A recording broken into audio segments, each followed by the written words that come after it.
આજે 24મી માર્ચ 2026 રોજ વિધાનસભામાં યુસીસી બિલ ઉપર ચર્ચા થઈ। અત્યારે રાતના 11:30 વાગ્યા છે અને વિધાનસભાના મીડિયા રૂમમાંથી હું બોલી રહ્યો છું ત્યારે યુસીસી બિલ ઉપર મેં વિધાનસભાના ગૃહમાં મારા વિચારો રજૂ કરતા કહ્યું કે ये जमीन नहीं थी जब ये आसमान नहीं था, फक्त यकीन था कि हर्षू गुमा कहीं नहीं था, लगी थी बस्ती में गुर्बत की आग भी कैसी कि लोग जल भी रहे थे और धुआं कहीं नहीं था। જ્યારે આ સંવિધાન નહોતું, લોકસભા, રાજ્યસભા, વિધાનસભા, કાયદા, નિયમ, અધિનિયમ, વિનિયમ કશું જ નહોતું દુનિયામાં, ત્યારે શું હતું? તો ત્યારે સમાજ હતો, નાના નાના સમાજના ગ્રુપ હતા, કબીલાઓ હતા, એની પોતપોતાની પ્રથાઓ, પરંપરાઓ, એની પ્રણાલીઓ, રૂઢિઓ, એવું બધું હતું। એટલે કબીલા વાઇઝ સમાજ જીવતો હતો અને પોતપોતાની રીતે કોણ ક્યાં લગ્ન કરશે, કોણ ક્યાં છૂટું થશે, કોણ ક્યાં છોકરા કરશે, બધું જ પોતાની પ્રણાલીથી નક્કી થતું હતું। અને પ્રણાલીગત રીતે સમાજ ઇવોલ્વ થતા થતા આગળ વધતા છેલ્લા 1000 વર્ષમાં પ્રગતિ કરી સમાજ 2026માં પહોંચ્યો। પછી ભાજપને એમ લાગ્યું કે આ પ્રણાલી ખોટી છે, એટલે સરકારને હવે આપણે ક્યાં લગ્ન કરશું, ક્યારે લગ્ન કરશું, શું કરશું, એ બધામાં રસ છે। આજે ભારતના બંધારણના આર્ટિકલ 44 નો હવાલો લઈ અને યુસીસી બિલ લાવવામાં આવ્યું। મેં વિધાનસભાની અંદર ધ્યાન દોર્યું સરકારનું કે આર્ટિકલ 44 ની તરત નીચે જુઓ તો આર્ટિકલ 45 માં એવું લખ્યું છે કે તમામ બાળકોને સમાન શિક્ષણ મળવું જોઈએ। તો સરકાર સમાન શિક્ષણ આપવામાં એને રસ નથી। બાબા સાહેબ પોતે આર્ટિકલ 45 માં જ લખીને ગયા છે। 45 વાળી કોઈ વાત સરકાર માનવા તૈયાર નથી। એક ગરીબનો દીકરો અને એક અમીરનો દીકરો, એ બંનેને સમાન શિક્ષણ નથી મળતું। એ બાબતની ચિંતા ભાજપને નથી, પણ ગરીબ હોય કે અમીર હોય, છોકરા પરણશે ક્યાં, એને છોકરા કેટલા થશે, એ છોકરા પાછા ક્યાં પરણાવા, એ બધું આને રસ છે। અને આર્ટિકલ 44 ની તરત ઉપર આર્ટિકલ 43 એમાં એમ લખ્યું છે કે રાજ્ય સરકારે કાયદો બનાવીને કે આર્થિક જોગવાઈ કરીને કે યોજના બનાવીને ખેતી અને ઉદ્યોગ સાથે જોડાયેલા મજૂરોના કલ્યાણ માટે વ્યવસ્થા કરવી। ગુજરાતમાં ખેતી મજૂરી કરતો વર્ગ બહુ વિશાળ છે, ભાગ્યું રાખ્યું કહેવાય। આખા આદિવાસી પટ્ટામાંથી હજારો ભાઈઓ બહેનો સૌરાષ્ટ્રમાં અને અન્ય વિસ્તારોમાં મજૂરી કરવા આવે છે, ખેતી મજૂરી।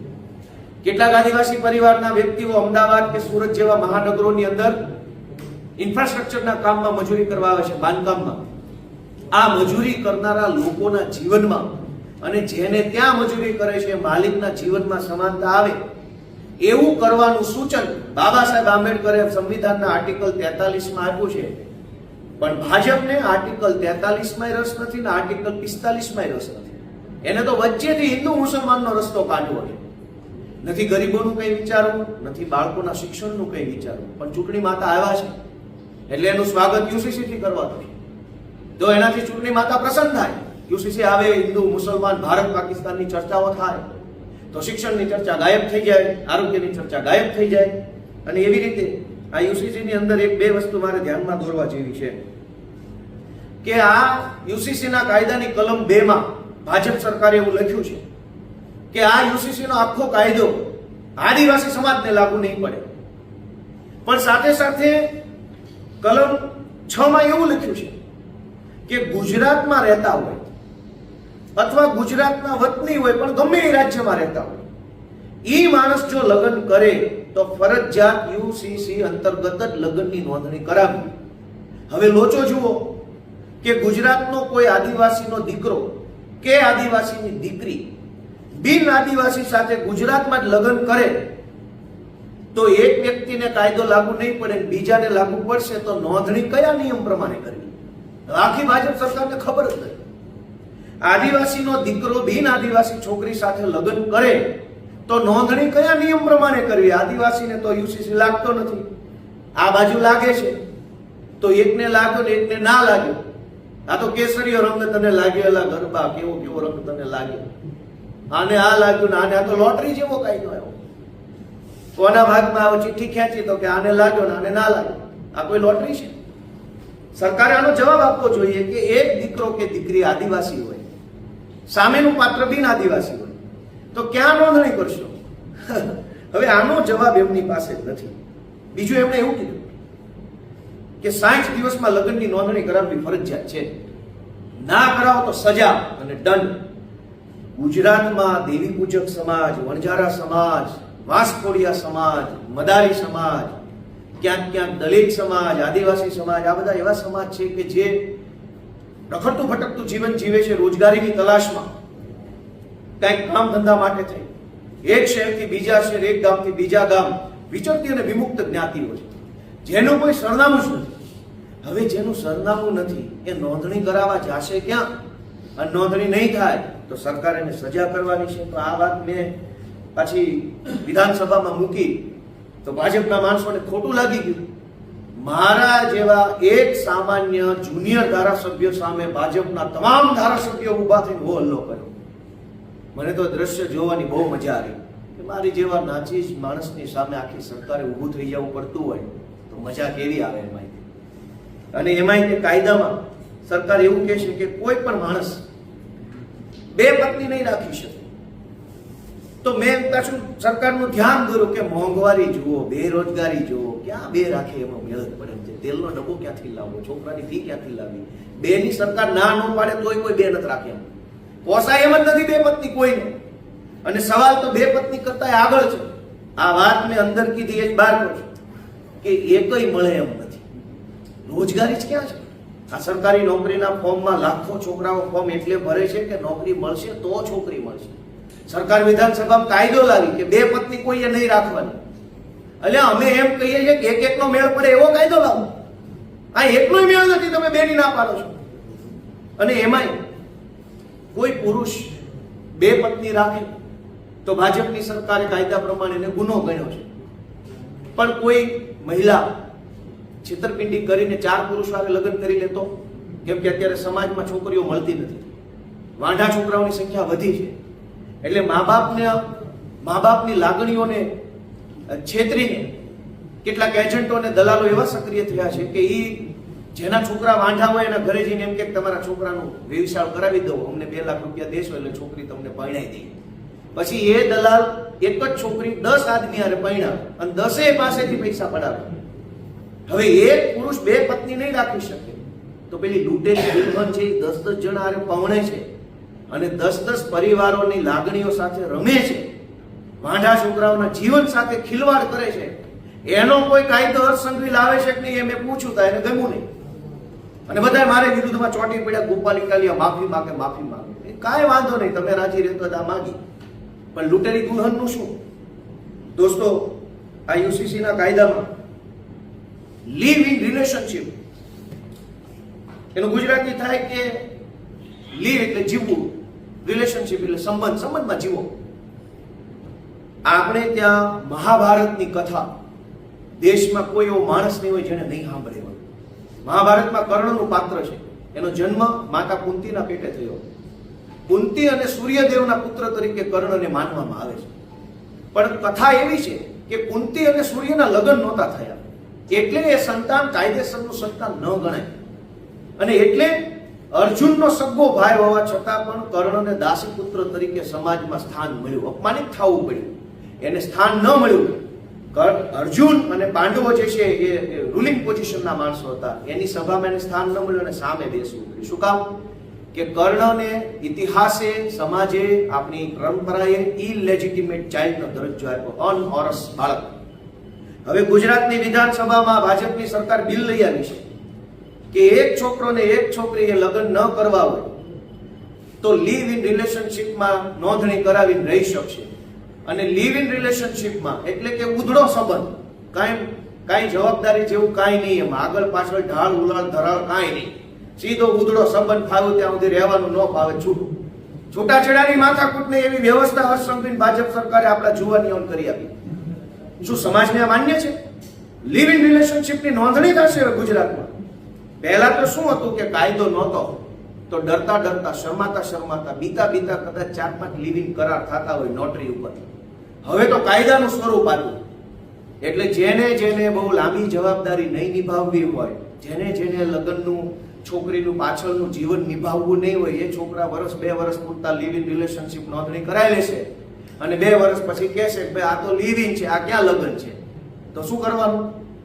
બીજેપી પાસે કોઈ જવાબ નથી એ વાતનો. મેં એમ પૂછ્યું કે લીવ ઇન રિલેશનશીપમાં સરકારે નિયમ બનાવ્યો છે કલમ 385 કે એક છોકરો અને એક છોકરી લગ્ન કર્યા વગર ભાજપ સરકારે બનાવેલા યુસીસી કાયદા અંતર્ગત લીવ ઇન નો કરાર રજીસ્ટર કરાવે, એ ભેગા રહે અને જે છોકરા થાય એ છોકરા કાયદેસરના છોકરા ગણાશે એવું ભાજપ સરકારે આજ કીધું. કર્ણ કાયદેસર નહોતો પણ ભાજપ વાળા કાયદેસર ના કરી દીધા અનોરસ બાળકો. ક્યાં આપણી પરંપરા મહાભારત વખત અને ક્યાં નવા આવ્યા બુદ્ધિશાળી માણસો હતા કે કોઈ સમાજ દુનિયાનો એવો નથી કે જ્યાં એક સ્ત્રી અને એક પુરુષ લગ્ન કર્યા વગર હારે રહે એને કાયદેસરના છોકરા થાય. હવે ગુજરાતમાં થશે અને જવાબદારી શું? તો કે કાંઈ નહીં. તો હવે એ છોકરા થયાની જવાબદારી કોની? ધારો કે મમ્મી પપ્પાએ લિવ ઇન રિલેશનશીપ ભાજપ સરકાર પ્રમાણે કર્યું, 2 વર્ષ પછી ડખો થયો, તું તારા રસ્તે આ આના રસ્તે, છોકરા ક્યાં મૂકવા જવાના? ભાજપના કાર્યાલય? એટલે મને એવું લાગે છે કે દરેક ભાજપના કાર્યાલય ઉપર એક ઘોડિયાઘરને બનાવવું પડશે અલગથી, કે જે લોકો લિવ ઇન રિલેશનશીપમાં યુસીસી અંતર્ગત રહે, ઝઘડો થાય, છોકરા મૂકીને ભાગી જાય તો બધા જ છોકરા જિલ્લા વાઇઝ કમલમ કેન્દ્ર પર મૂકી આવવાના, ભાજપ વાળાને મોટા કરશે. દોસ્તો, આજે એટલું બધું, ભલે કોઈ સારું બિલ આવે, કોઈ સારો કાયદો આવે તો એમાં ના ન હોય, પણ સારું હોવું જોઈએ ને.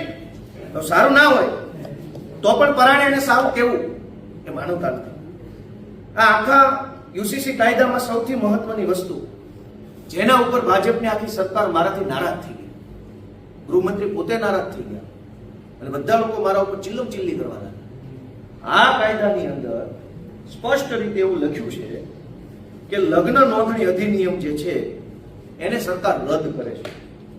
થોડાક દિવસ પહેલા ગુજરાતના ગૃહમંત્રીએ વિધાનસભાના ગૃહની અંદર નિયમ 44 પ્રમાણે એવું નિવેદન આપ્યું હતું કે સરકાર લગ્ન નોંધણી અધિનિયમ 2006 ની અંદર સુધારો કરશે. હવે સુધારો કરવા માટે એણે વાંધા સૂચનો મંગાવ્યા છે. એ વાંધા સૂચનો 30 દિવસની મર્યાદામાં આપવાના છે. એ 30 દિવસની મર્યાદા હજુ તો ચાલુ છે.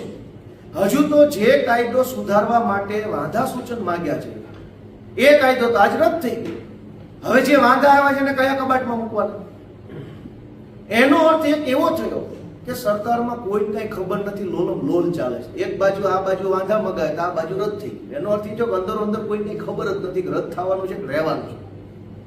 મેં આજે રંગે હાથે પકડ્યા કે લગ્ન નોંધણી અધિનિયમ 2006 જો રદ થઈ જાય તો તેના અંતર્ગતની તમામ પ્રક્રિયા પણ રદ થઈ જાય. કેમ કે કાયદો અને પ્રક્રિયા એ સિક્કાની 2 બાજુ છે. કાયદો હોય તો જ કાયદાના અમલની પ્રક્રિયા હોય, કાયદો ન હોય તો એના અમલની કોઈ પ્રક્રિયા હોય નહીં. હવે જે તે વખતે ગૃહમંત્રીએ આ જ ટેબલ ઉપર ઉભા રહીને જે ભાષણ કર્યું તે મેં નરી આંખે રૂબરૂ ઉભા રહીને સાંભળ્યું હતું. ત્યારે એને એમ કીધું હતું કે મારી કોઈ ગુજરાતની દીકરીને સલીમ ને સુરેશ ને આખું ડિક્શનરી કોઈ જો આમ તેમ કરશે તો અમે એનું આમ તેમ કરી નાખશું. આજ તો આખો કાયદો જ રદ કરી નાખ્યો. હવે આમાં સલીમ ને શું કેવું, સુરેશ ને શું કેવું? કેમ કે આજે લગ્ન નોંધણી અધિનિયમ 2006 જે છે જૂનો, એ સરકારે રદ કરી નાખ્યો. એક બાજુ સરકાર એમ કહે છે કે અમે છોકરીઓના મમ્મી પપ્પાને જાણ કરતી એક ચિઠ્ઠી લખશું, 30 દિવસની મર્યાદામાં એને જાણ કરશું, પછી મા બાપની ગર્ભિત પરોક્ષ સંમતિ મળે પછી જેની નોંધણી થશે. પછી એવું કહેવામાં આવ્યું હતું મીડિયામાં કે લગ્ન નોંધણીના અધિકાર તલાટી મંત્રી પાસેથી લઈને તાલુકા કક્ષાએ મૂકશું. એવડી મોટી મોટી વાતો કરી અને આ બધા સુધારા જે કાયદામાં લઈને આવવાના હતા એ કાયદો જ આજ ઉડાડી નાખ્યો. એનો અર્થ એ થયો કે સરકારે એમ કીધું હતું કે તમને લીમડાની ડાળે હિંચકો બાંધી દઈશ, આજે લીમડો જ કાપી નાખ્યો. હવે હિંચકો ક્યાં બાંધશે? પહેલો ઝૂલાવે ને મેદડી ઝૂલે, પણ ક્યાં ઝૂલે? આજ ગુજરાતની અંદર ખરેખર ખૂબ જ દુઃખદ વિષય બન્યો. સરકાર સમાન નાગરિક સંહિતા લાવે તો એમાં કઈ પણ સમાનતા ક્યાં? એક મજૂરનો બાળક અને મુખ્યમંત્રીનો બાળક બંનેને માટે શાળા એક સમાન તો છે નહીં. તો સમાન કાયદો કેવી રીતે? જે શાળા મુખ્યમંત્રીના બાળકને મળે છે એવી જ શાળા, એવા જ શિક્ષક, એવું જ ઇન્ફ્રાસ્ટ્રક્ચર મજૂરના બાળકને મળે તો હું માનું છું કે સરકારે સમાનતા લાવવાનું કામ કર્યું. આજે ગુજરાતના ખેડૂતોને દિવસે વીજળી નથી મળતી. તમે ઉદ્યોગ ખોલો તો દિવસે વીજળી મળે, પાનનો ગલ્લો ખોલો તો દિવસે મળે, પંચરની દુકાન ખોલો તો દિવસે વીજળી મળે, ગેરેજ ખોલો તો પણ મળે, દવાખાનું ચાલુ કરો તો પણ મળે, તમે કોઈ કોર્પોરેટ ઓફિસ ખોલો તો દિવસે વીજળી મળે, પણ ખેતી કરો તો નહીં મળે. હવે આ સરકાર સમાન રીતે વીજળી નથી આપી શકતી કે બધાને દિવસે મળશે, જાઓ લઈ જાઓ. સમાન વીજળી નથી આપી શકતા, એ લોકો સમાન લગ્ન કરવા નીકળ્યા. હવે દિવસે વીજળી ખેડૂતોને આપે તો ક્યાં ખેડૂતો એના કેરબા ભરીને ગોડાઉનમાં મૂકી દેવાના હતા. આવે છે, જરૂર હશે એટલી વાપરશે, લાઈટ બંધ કરશે. મિત્રો, એટલું બધું દુઃખદ બાબત છે કે આ ગુજરાતની વિધાનસભા અને બાજુમાં આવેલા સચિવાલય, આમાં નોકરી કરતા સરકારી કર્મચારીઓ, ફિક્સ પગારના કર્મચારીઓ, આઉટસોર્સના કર્મચારીઓ ત્રણેય વચ્ચે સમાનતા નથી. એક જ વિભાગની એક જ ઓફિસમાં એક જ પ્રકારનું કામ કરતા કર્મચારીઓના પગાર અલગ અલગ છે. તો પછી સમાનતાની વાત જ ક્યાં આવી? સમાન નાગરિક સંહિતા કેવી રીતે? પોલીસની અંદર તમે જુઓ, હોમગાર્ડને 200 રૂપિયા 300 રૂપિયા પગાર, કોન્સ્ટેબલને 20,000, હેડ કોન્સ્ટેબલને 35,000. એક જ પકવાન સર્કલ ઉપર, અમદાવાદના કોઈ સર્કલ ઉપર ઉભેલા કોન્સ્ટેબલ અને હોમગાર્ડનો પગાર સરખો નથી. એની ઇજ્જત આબરૂ પણ ડિપાર્ટમેન્ટમાં સરખી નથી. કોન્સ્ટેબલની ઇજ્જત આબરૂ વધારે છે, હોમગાર્ડની ઓછી છે. અને બિલ લઈ આવ્યા યુસીસી, કોઈ લાવતું તો ઈસીસી બિલ લાવતું, એજ્યુકેશન સિવિલ કોડ, બધાને એક સરખું શિક્ષણ મળે. એચસીસી લાવતા, હેલ્થ કોમન કોડ. કોઈ આરસીસી લાવતા, રોડ કોમન, બધા સારા રોડ બનાવો. તમારે આરસીસી, ઈસીસી, એચસીસી, બીસીસી કઈ લાવવું નથી. ચૂંટણી આવી, હિન્દુ મુસલમાન ભારત પાકિસ્તાનની ચર્ચા ચાલુ કરવા જેવી